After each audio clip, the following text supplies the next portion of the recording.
سے 4-5 سال پہلے میں بھی آئی ٹی کی فیلڈ میں تھا، سافٹ ویئر انجینئر اپنے کام میں لگے ہوئے، کبھی سوچا بھی نہیں تھا، لیکن کچھ ایسا اتفاق ہوا کہ تھوڑا سا اسٹڈی کرنے کا موقع ملا، تھوڑی سی آنکھیں کھلیں، تو ہم تو نارمل لائف میں چل رہے تھے، پھر ہمیں ریئلائز ہوا کہ ہم کدھر چل رہے ہیں۔ جب قرآن و حدیث کو اسٹڈی کرنے کی کوشش کی تو پتہ چلا کہ ایک بھی نشانی قیامت کی، ایک بھی نشانی جو بتائی گئی ہے علامات صغریٰ وہ باقی نہیں ہے، ساری کی ساری ہو چکی ہیں۔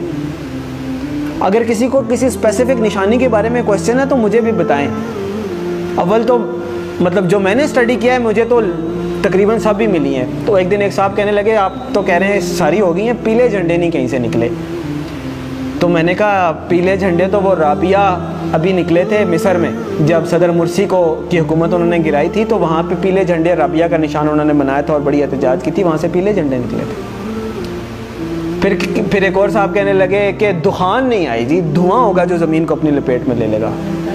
میں نے بتایا کہ دخان تو اللہ واللہ عالم، ہم عقل کل نہیں ہیں، لیکن دیکھیں ہم نے تو وہ دیکھنا ہے کہ جو ہماری سمجھ میں بات آتی ہے۔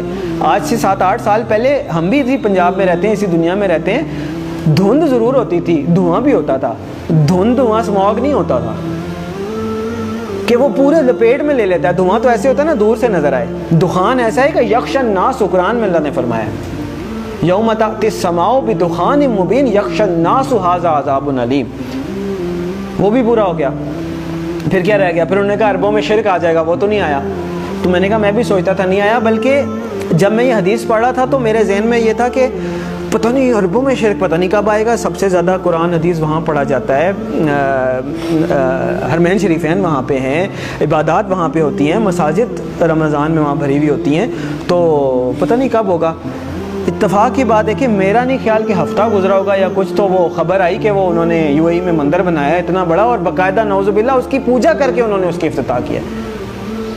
عجیب لگا کہ اتنی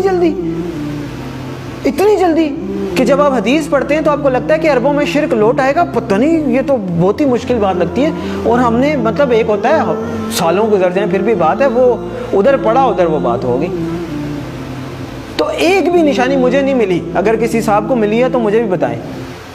اس کا مطلب ہے علامات صغریٰ ساری پوری ہو گئی ہیں، اب علامات کبریٰ کا وقت ہے۔ پہلی علامات کبریٰ میں سے پہلی کیا ہے؟ امام المہدی کا ظہور پہلی علامات کبریٰ میں سے پہلی بڑی نشانی ہے۔ دوسری ہے دجال کا ظہور، تیسری ہے حضرت عیسیٰ علیہ السلام کا حضرت عیسیٰ علیہ السلام کا آسمان سے آنا واپس، چوتھی ہے یاجوج ماجوج۔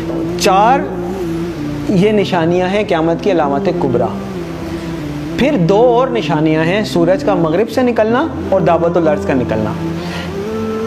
کیٹیگرائزیشن یہ حدیث میں نہیں ہے کہ 4 نشانیاں ہیں یا 5 ہیں، ویسے بتایا گیا ہے، اس کو پھر علماء نے اپنے حساب سے، جیسے میں نے پہلے آپ کو بتائیں دخان ہو گیا یا مختلف رابعہ ہو گئے، پہلی پیلے جھنڈے ہو گئے، وہ ان کو علامات صغریٰ کہا گیا ہے، چھوٹی نشانیاں، اور یہ جو ابھی میں نے 4 آپ کو گنوائی ہیں نا علامات کبریٰ کے طور پہ کیٹیگرائز کیا گیا ہے۔ لیکن یہ جو باقی 2 ہیں میں ان کو علامات کبریٰ میں کیٹیگرائز نہیں کرتا، میری اپنی ایک کیٹیگرائزیشن ہے۔ کیوں؟ اس لیے کہ آپ صلی اللہ علیہ وسلم نے فرمایا کہ جب دعوت الارض نکل آئے یا سورج مغرب سے نکل آئے پھر کسی کی توبہ قبول نہیں ہے، جو ہے جیسے ہے ویسے ہے، کوئی نیک ہے بد ہے، کافر ہے مسلمان، پھر کسی کی توبہ قبول نہیں ہے۔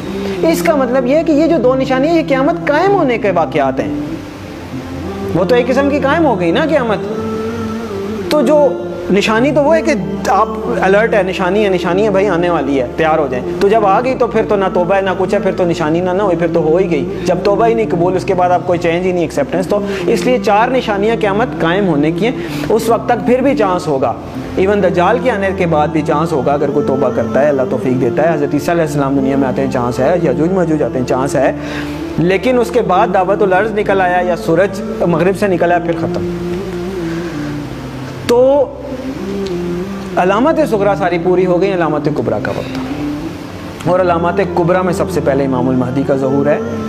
اور میرے بھائیوں، میرے پاس مطلب وہ اذان دینے والی بات ہے کہ وہ مؤذن اذان دیتا ہے نا، وہ کبھی کوئی 1-2 بندے آتے ہیں، کبھی کوئی بھی نہیں آتا، میرے بس میں نہیں ہے کہ میں چیخ کے بولوں کدھر سو رہے ہو، کدھر جا رہے ہو، اور نکل آؤ روٹی کپڑا مکان سے، اور میری جاب، میری گاڑی، میرا بچہ، میرا پلاٹ نہیں.